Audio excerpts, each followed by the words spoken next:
अच्छा, अभी तक हमने पिछले में क्या पढ़ा था कि जो हमने अभी तक पढ़ा प्लानिंग एंड कंट्रोल साइकिल में पिछले लेक्चर में, कि देखो identify goals, identify objectives, develop strategy, evaluate select. ठीक है, इसी से मिलता जुलता ना अब हम ना दोबारा से स्टेप्स पढ़ लेंगे, लेकिन उसका नाम है बजट प्रिपरेशन प्रोसेस।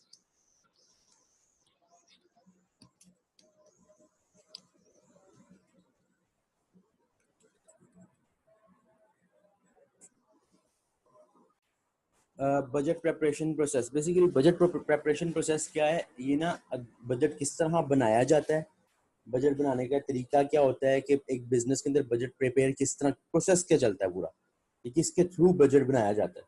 अभी हमने ऊपर जो पढ़ा था पिछले वाले टॉपिक में, उसमें हमने ना बजट नहीं बनाया, जस्ट एक planning and control cycle discuss की है कि इस तरह होता है, लेकिन बजट बनाने का प्रॉपर एक बिजनेस क्या फॉलो करता है, अब हम वो पढ़ने लगे हैं। वो ऊपर वाला simple planning and control cycle था, अभी ये बजट बजट के लिए आसे बजट सेटिंग प्रोसेस या बजट प्रिपरेशन प्रोसेस है प्रॉपरली। ठीक है, देखो सबसे पहला स्टेप ना इसमें वही होता है जो पहले वाले में था कि डिफाइन गोल्स एंड ऑब्जेक्टिव्स।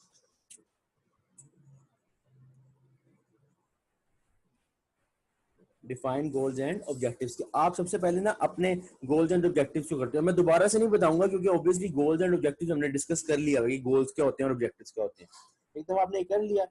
उसके बाद दूसरा स्टेप क्या होता है, दूसरा स्टेप होता है भाई कि आप देखते हो कि आपके ऑर्गेनाइजेशन का वो क्या है, स्ट्रक्चर क्या है। डिफाइन ऑर्गेनाइजेशन स्ट्रक्चर, इसकी इसका मैं बताता हूँ कि इसका मतलब क्या है।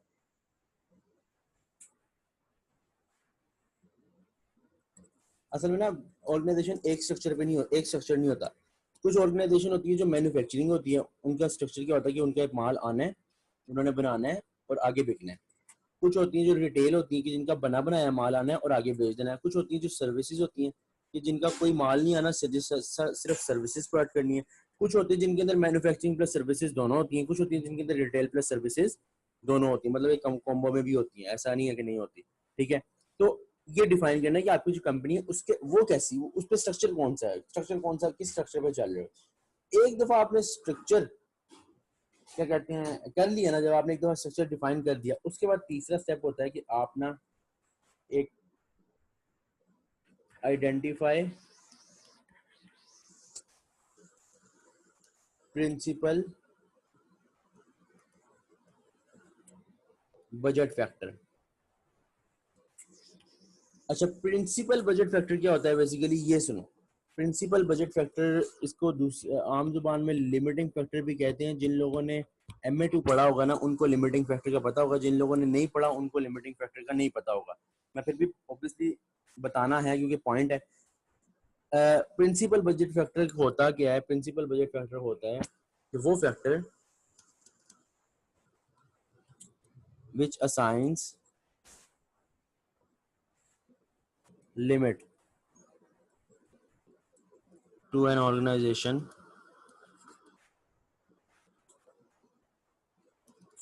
activity। जैसे फॉर एग्जांपल एक बिजनेस है, उसके पास मटेरियल भी है प्रोडक्शन करने के लिए, लेबर भी है प्रोडक्शन करने के लिए, डिमांड भी सही है मार्केट में, लेकिन ना उन उसके पास ना जो प्रोडक्शन डिपार्टमेंट है उसमें मशीन कम है, मशीन लो मतलब इतनी मशीनरी इतनी नहीं है कि काम हो सके ज्यादा। तो ये फैक्टर आ गया कि जिसकी वजह से ये तीनों हैं लेकिन इसकी प्रॉपर यूनिट्स ही नहीं बन सकते। क्यों? हालांकि मटेरियल भी है, लेबर भी है, डिमांड भी है, बना सकते लेकिन मशीन नहीं है। या फॉर एग्जांपल मशीन भी है, लेबर भी है, डिमांड भी है, लेकिन मटेरियल नहीं है, मटेरियल कम है। तो कोई भी फैक्टर हो सकता है। तो आपने इस चीज को आइडेंटिफाई करना है कि आपका प्रिंसिपल बजट फैक्टर क्या है। क्यों? क्योंकि सबसे पहले आप देखोगे ना बजट बनाने से पहले कि यार मेरे पास कोई चीज कम तो नहीं है, मैं जिसके अंदर बजट बना रहा हूँ मैं बजट ज्यादा का बना लूं, मेरे पास इतनी चीज अवेलेबल ही ना हो। इस चीज को पहले आइडेंटिफाई करके रखना है। तो सीन क्या है कि हमने यहाँ पे देख लिया कि हमारा प्रिंसिपल बजट फैक्टर क्या है। ठीक है ना, ये बजट बनाने से पहले देखा जाता है। सबसे पहले गोल्स एंड ऑब्जेक्टिव्स, फिर ऑर्गेनाइजेशन का स्ट्रक्चर, उसके बाद ये देखा जाता है कि आपका प्रिंसिपल बजट फैक्टर क्या है। एक दफा आपने प्रिंसिपल बजट फैक्टर देख लिया, ठीक है ना, तो उसके बाद क्या होता है, आप बनाते हो बजट, बनाते हो प्रिपेयर बजट। बजट बनाते हैं किस तरह, वो भी हमने सीखना है, ठीक है ना। ये सिर्फ मैं आपको थियोरेटिकल बता रहा हूँ। प्रिपेयर बजट ऑफ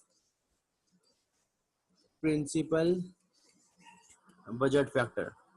देखो हमने ना पहले क्या कहते हैं, देखना कि हमारे पास कौन सी चीज कम है, फिर हमने उसका बजट बनाना है पहले कि यार हम कितना, हमारे पास बजट है कितना, वो हम इस तो जैसे बोलते हैं यहाँ पे मटेरियल कम है हमारे पास, ठीक है ना, मटेरियल कम है, उसका अब हम बजट बनाएंगे कि हमें अगले साल, जो अगले पूरे साल के अंदर कितना हमें चाहिए, ठीक है ना, हम देख लेंगे, ठीक है ना, कितना चाहिए। एक दफा हमारे पास लिमिटिंग फैक्टर यानी प्रिंसिपल बजट फैक्टर का बजट बन गया ना, तो इसके बाद जो स्टेप आएगा कि हम फिर सारे फंक्शनल बजट बनाएंगे।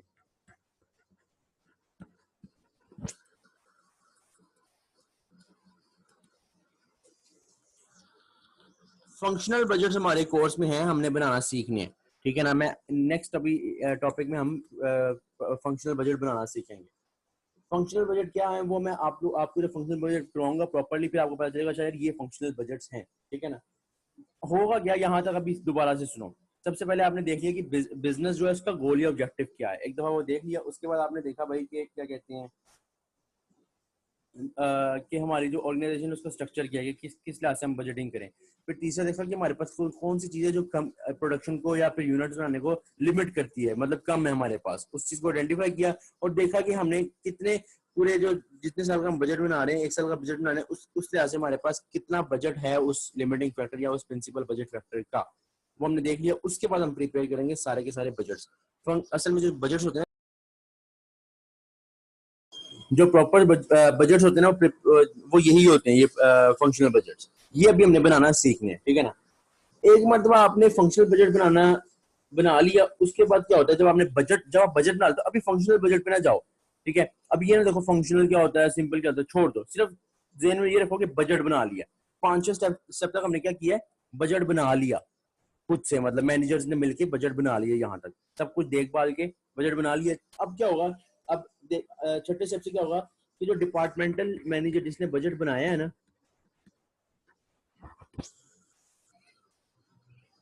डिपार्टमेंटल मैनेजर जिसने बजट बनाया है, वो उस बजट को सबमिट करेगा टू बजट ऑफिसर।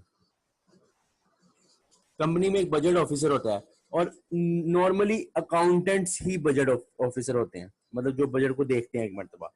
तो होता क्या है कि डिपार्टमेंटल मैनेजर सबमिट करेगा बजट ऑफिसर को यानी अकाउंटेंट्स को वो बजट, ठीक है ना, submits the budget to accountants या फिर बजट ऑफिसर। एक मरतबा उसने अकाउंटेंट्स को दे दिया, क्या फिर क्या होगा कि सातवां स्टेप क्या होगा कि बजट ऑफिसर जो है ना, जो अकाउंटेंट है,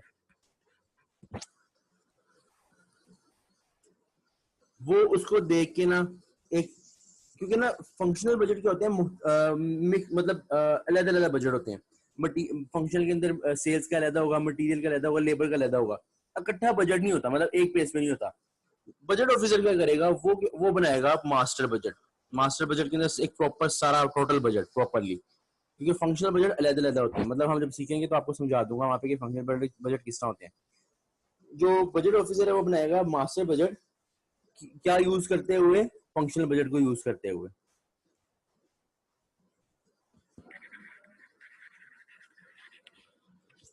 यूजिंग फंक्शनल बजट, ठीक है। और मास्टर बजट में बेसिकली बनाएगा क्या, वो बनाएगा budgeted SOCI, statement of comprehensive income, budgeted SOFP, क्योंकि उसके पास सारा डेटा होगा फंक्शनल बजट से, वो वहां से निकाल के बजटेड एसओसीआई और एसओएफपी और बजटेड स्टेटमेंट बनाएगा, जो एक कैश फ्लो स्टेटमेंट होती है।